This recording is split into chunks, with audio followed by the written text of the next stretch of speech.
Éléments dans notre galerie de papyrus.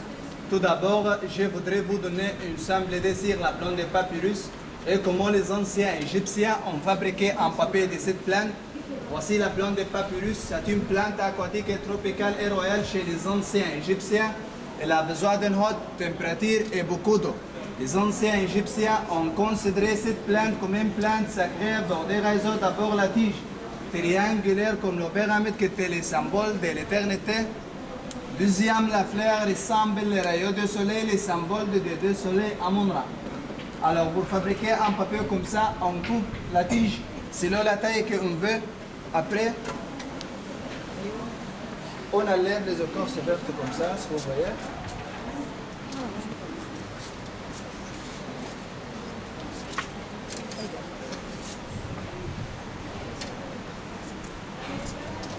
Ça c'est qui est forte et flexible, s'il vous plaît, en Europe.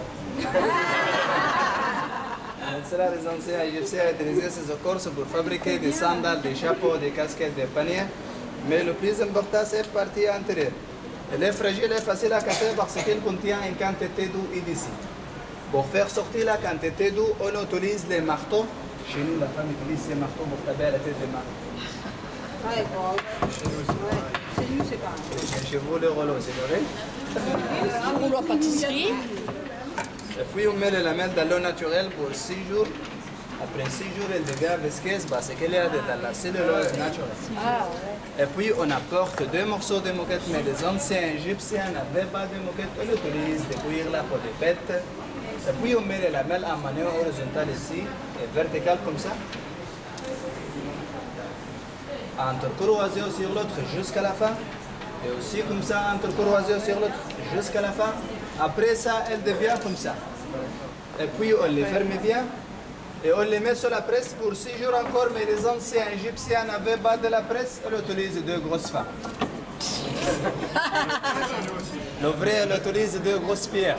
Alors après 12 jours, 6 jours dans l'eau, 6 jours sur la presse, on obtient une feuille de papyrus très forte comme ça, flexible, facile à rouler comme ça.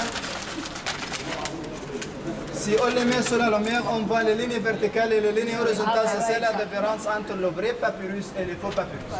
Mais pour fabriquer un papier foncé comme celui-ci, on laisse les lamelles à l'air pour 5 ou 6 heures pour oxyder et changer la couleur. Puis on laisse les lamelles dans l'eau naturelle pour 12 jours sur la presse, pour 12 jours encore. C'est la différence entre les papyrus clairs et les papyrus foncés. Sur chaque tableau, il y a une signature de l'artiste. Ça pour faire tous les tableaux, on fait à la main comme Mélé, comme Ali Issa, comme Mora. L'artiste a utilisé la couleur à gauche. C'est une simple idée sur la plante de papyrus. Maintenant, il y a le jugement final qui représente la vie après la mort, parce que les anciens Égyptiens croyaient à la vie éternelle. On peut voir le débat devant Louis XIV juges. Chaque juge va poser des questions. Par exemple, avez-vous tué quelqu'un? Vous voulez parler la langue française? La réponse est toujours négative. Pour savoir la vérité, on peut voir le débat avec le dieu Anubis, le dieu de la momification, qui lui conduit à la balance de la justice. Il met le cœur de débat contre la plume de la justice, symbole de la déesse Ma, la déesse de la justice. Ici, nous avons le cas d'abord, c'est le cœur de débat est plus lourd que la plume de la justice, donc c'est un homme méchant. Pour cela, elle va à l'enfer où se trouve un mari qui va manger son cœur. Mais si la plume de la justice est plus lourde que le cœur de débat, donc c'est un homme bon et au risque de la protection qui lui conduit au paradis, où se trouve le dieu du paradis, Osiris, derrière lui sa femme Isis, la déesse de l'amour et la beauté, et sa sœur Nephthys, la déesse de la mer. À la fin, on voit le dieu tout, le dieu de l'écriture et la sagesse qui marque tout ce qui se passe au balance, soit au paradis ou à l'enfer. Celui-ci, l'arbre de la vie, il y a les 5 oiseaux qui représentent les 5 étapes de la vie de l'homme. Commence par la naissance, l'enfance, l'adolescence, l'âge de mariage et la sagesse. Les 4 premiers regardent vers l'est de l'Égypte, symbole de la vie. Les 5e regardent vers l'ouest de l'Égypte, symbole de l'éternité.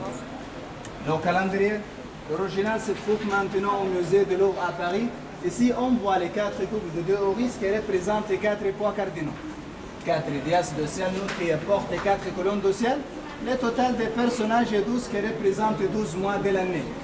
Le total de leurs bras est 24 qui représentent 24 heures du jour. Dedans, nous avons les 36 personnes qui représentent les 36 semaines, car les semaines chez les anciens Égyptiens étaient 10 jours, pas 7 jours comme aujourd'hui. Finalement, les cartouches Les cartouches étaient un symbole sacré chez les anciens égyptiens. Le roi et la reine écrivaient leur nom pour avoir la chance et les bonnes. Si vous voulez écrire vos noms, un nom ça coûte 10 livres égyptiennes en plus le prix des tableaux. Sur chaque tableau, il y a deux numéros. Le numéro en noir, ça c'est le numéro de référence. Le numéro en rouge, ça c'est le numéro le prix à livre égyptien. Ici, notre système, après 200 livres égyptiens, il y a un tableau cadeau comme 60 livres égyptiens. Ici, nous acceptons toutes les sortes de monnaies et toutes les cartes, dollars, euros, carte bleue, carte vitale, carte invitation, carte téléphone.